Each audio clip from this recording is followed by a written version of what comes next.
Hey Chiefs Kingdom, the NFL draft is in the books. We broke down our Chiefs draft grades yesterday, but now it's time to take a look at who the Chiefs have signed since then. The UDFA tracker, 7 players Brett Veach has signed as undrafted free agents so far, and obviously as more guys come in, we'll keep you guys up to date here on this show. Shane Buechele, you guys have probably heard of him, a former Texas quarterback, transferred to SMU to play his final 2 seasons of college football and really played well for the Mustangs and really throughout his career. He did some good things as Texas as well, but especially once he got to SMU, really played well. I thought he had a chance to get drafted maybe in the 7th round, but he did not.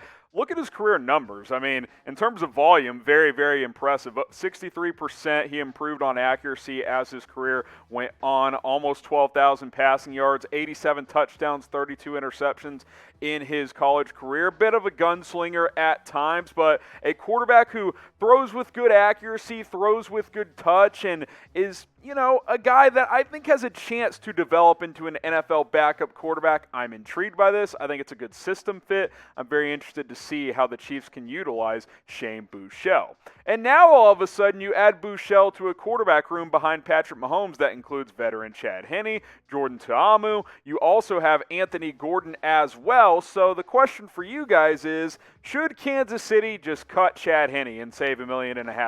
Type Y for yes. Type in for no. I'm intrigued by the young options of Buechele, Ta'Amu, and Anthony Gordan. If one of those guys emerges, I think it might be time to cut Chad Henne. Go ahead and get your votes in. Dicaprio Bootle is next up here. Elite name out of Nebraska, 5'10", 195. Tom is putting his arms up in the other room. I think he watched him in the pre-draft process. A little undersized, but pretty productive. Had an interception last year, 5 pass breakups. Are you putting your arms up because did you have a draft grade on him in there, Thomas? 7th round guy. Oh, the name is elite is what he's saying. Hey, great name. We'll see if he can play a little bit. The Chiefs certainly need more bodies and competition in their secondary. Hey, Leonardo DiCaprio, great actor. Dicaprio Bootle, we'll see if he's a great NFL cornerback. Going to take a lot to get to that level. Subscribe to the Kansas City Chiefs Report because more videos are coming your way. Just because the draft is over doesn't mean we are going anywhere. In fact, we're going to crank up our coverage while a lot of other shows and channels shut things down. You see the link on screen. It's youtube.com/ChiefsTV. Don't miss anything that's happening with the Kansas City Chiefs. Go ahead and subscribe.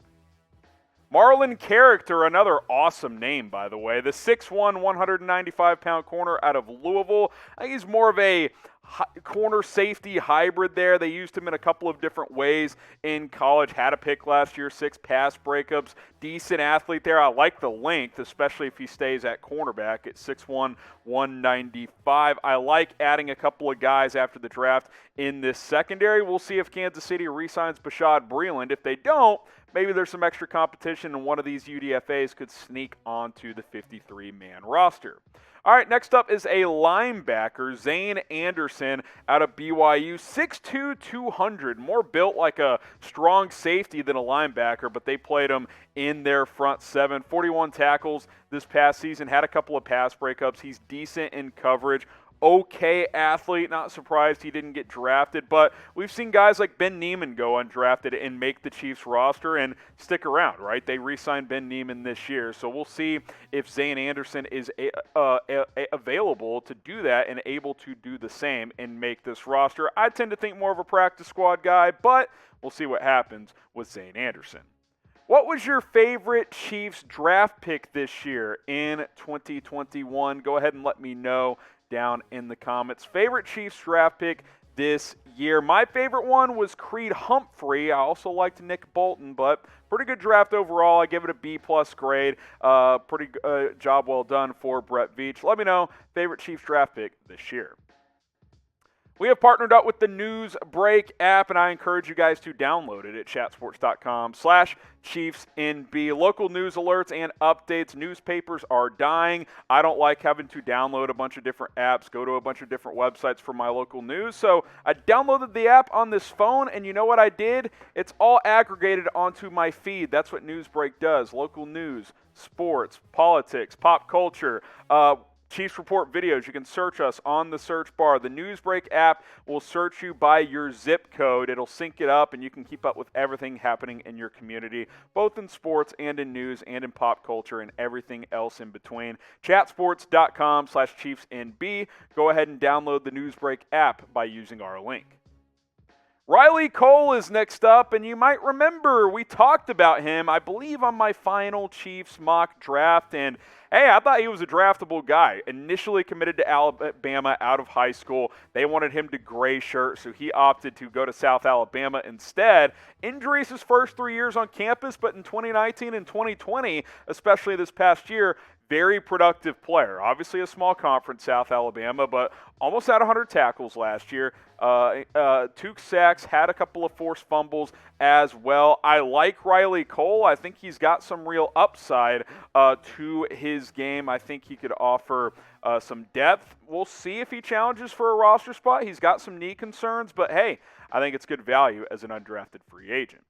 Will one of these Chiefs undrafted free agents make the final 53-man roster? I'm pulling for Shane Buechele. Let me know what you guys think. Type 1 for yes, type 2 for no. Maybe Riley Cole is that guy. Go ahead and get your votes in. Malik Herring, the Georgia defensive lineman, kind of a tweener, 6'3", 280. McCole Hardman tweeted at him when he saw that he signed. Obviously, Hardman overlapped with him at Georgia as well. Not the most productive guy in the SEC, but you get him into an NFL roster around NFL players, maybe he can pop. Has some athletic traits, but again, kind of a defensive end, defensive tackle hybrid there. Little undersized to play inside, little oversized to play outside. Devon Keys next up here, the safety out of Western Kentucky. Very productive college career. The 2020 stats are evident of that. 88 tackles, an interception, had 3 pass breakups. He can hit pretty hard as well. I like the size. The athletic traits are kind of average. We'll see. You're kind of set at safety with Thornhill, Honey Badger, and Daniel Sorensen as well, including some depth pieces. But I like the addition. It reminds me of the Amari Cobb UDFA signing last year as a practice squad type of player at linebacker. What has been your favorite UDFA signing so far? As more guys come in, we'll continue to update you guys on the Chiefs Report. But let me know favorite UDFA signing so far for Kansas City, as they've only picked up 7 players. You guys can also follow me on Twitter as we wrap things up here at HGramNFL. Don't miss anything when it comes to the Kansas City Chiefs, news, rumors. We got you guys covered on the channel, but also on my Twitter page. So give me a follow at HGramNFL.